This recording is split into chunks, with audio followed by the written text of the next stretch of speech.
Alright guys, just a quick blabber. I apologise if the first couple of videos were quite boring. I've kind of been stockpiling all these videos and just editing stuff, and kind of just realised that my first video was talking, and my second video was pulling a Camry apart, and my third video is pulling a Daihatsu apart and water blasting it. Not terribly exciting, especially for people with short attention spans. I'm one of those people, so I get it. But things are getting more exciting. I guess my idea initially was to film the whole process, so you can kind of see how it goes from beginning to end. If you just want to see the cool stuff, probably starts about now, or maybe even in the next video. It'll get really exciting. But yeah, if you want to see the whole process, go back and watch the other ones. I understand if you want to skip, all good. Just another thing as well I thought I'd mention, my shoulder issues. It looks like I'll be having surgery pretty quickly, and my recovery time is 6 months for the surgery they need to do. So I got a lot of work to do in about 2 months before the surgery. Hopefully we can get it running and test out a wheelie in that time, or at least do all the heavy stuff, because I'll be unable to do anything for 4 months, and then I'll be on light duties for the last 2 months. So there could be a bit of a hiatus coming up, but hopefully not. Hopefully we can get it to run and drive under its own power and do a wheelie, and then I can just button up all the other stuff on my light duties or when I can. So yeah, we'll see how that goes. And on today's episode of What Is Paul Fucked Up Now? Oopsie! So yeah, as I kept saying, I think before, I cut the whole front chassis rails and everything out of the Camry to hopefully weld into the Daihatsu, so I can use these points for the subframe to go into. This obviously needs to be tidied up still. I just got it off, and we'll get rid of all this, and I don't know if we need the front stuff. We can trim this back part right up. Yeah, but we have there's some solid structural support in there, so I'm hoping that will go in quite nice and easily with some trimming, and that saves me a lot of work in fabrication. Let's see. Right, so I was having a think and probably did this all wrong. All that time I spent cutting out and making that engine fit nice in there. I think what I need to do is put these chassis rails on the subframe, and then put the car down and try and make this fit, so then I can just weld and graft that to the chassis of the Daihatsu, and then lift it up, and the subframe bolts in and out nice and easy. So I've been tidying this up a little bit, the junk and all the edges, and obviously not that much. I've still got to finish that, and this bit here, all my batteries died, but all these bits are all nice. So I'm going to slap that onto the subframe, drop the car on it, and just check really if it's going to work. Alright, so it's the chassis on the subframe, or the bits of the chassis. Look at this. I've kept the battery holder there as well, because I can just put the battery straight there, everything will reach. And if I'm going to add any weight to this, I want it to be in the back, so that works out perfectly. I've even got the holders for the brake lines are left on. And I know what you're thinking, I probably should have left the strut towers there, but that would not fit inside the car, so we're still going to have to do something tricky there. And I don't know what. Alright, another day.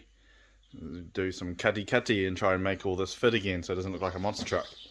And some goodies have started to arrive from China. Woohoo! Look at all this metal I cut out. More structure, more weight.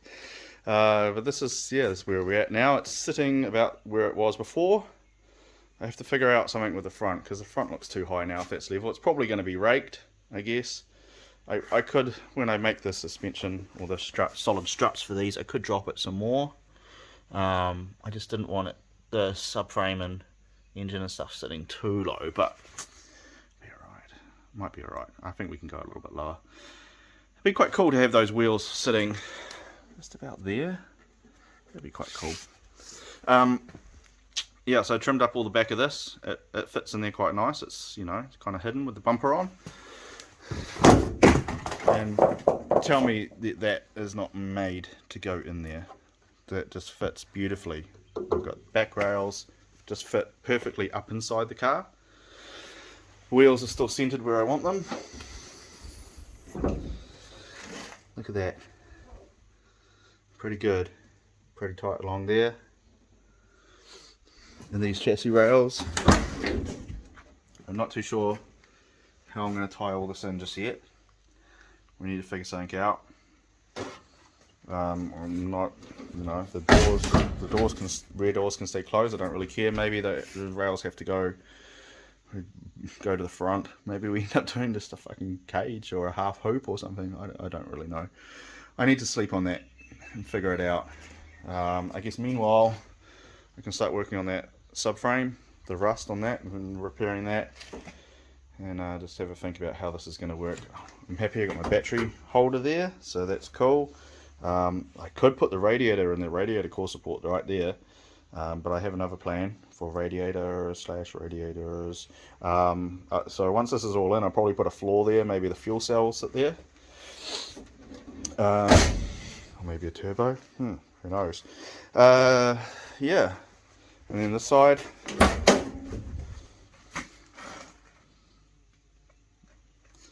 so it's looking pretty good.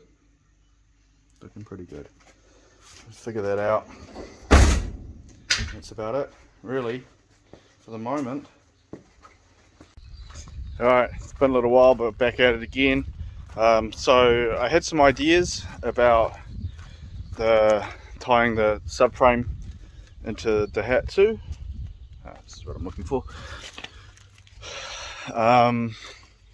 Yeah, and I think it might have been okay, but I spoke to a friend of mine. He's a bit of a professional, and we come up with a plan along the same lines, but a little bit better. So the steel's ordered. That should be maybe in the next clip. We'll just be doing something with that once I pick up the steel next week. Meanwhile, we're working on the subframe. So I have this shitty little sand blaster.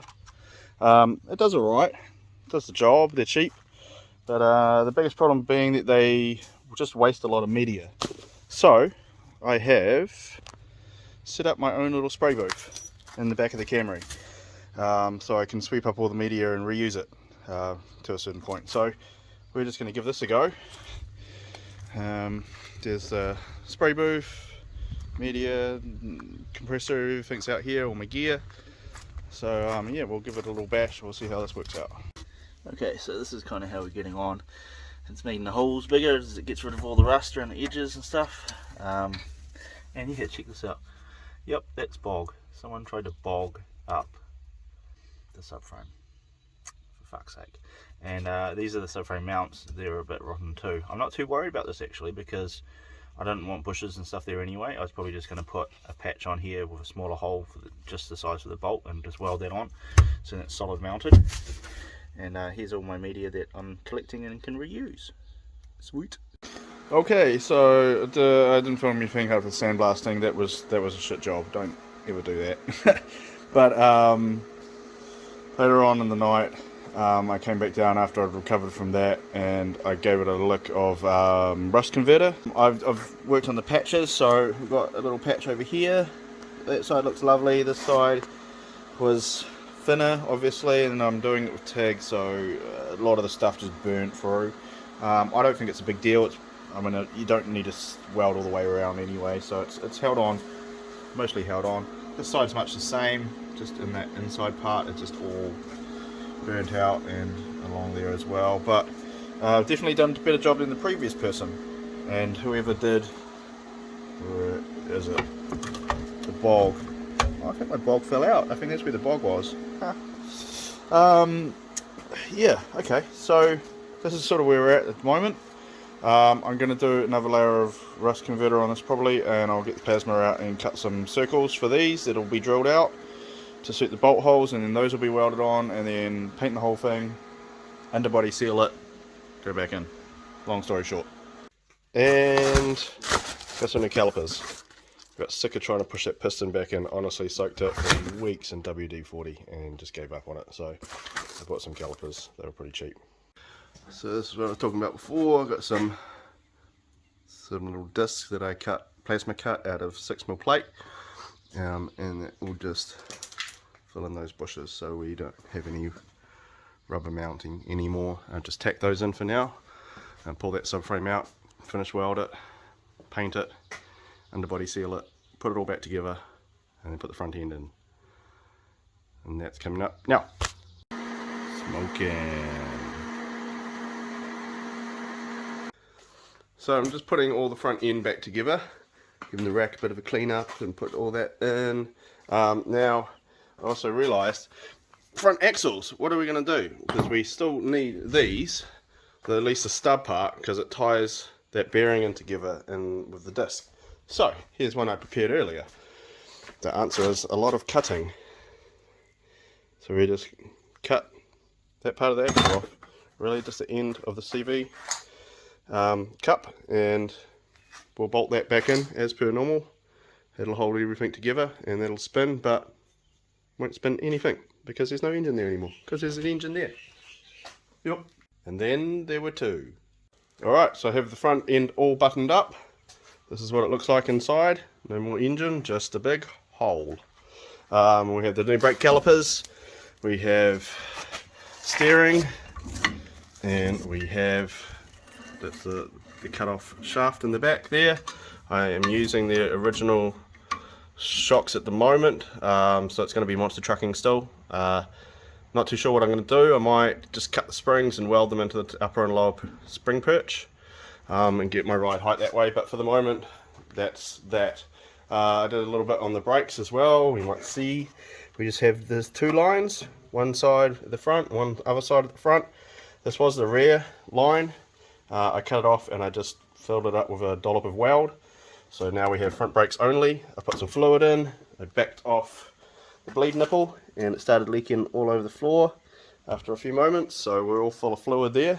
It'll need a proper bleed, but we essentially have brakes now.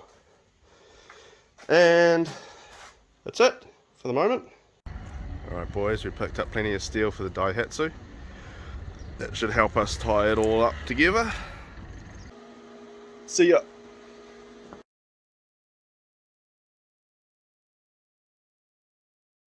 Oh, by the way, new toy.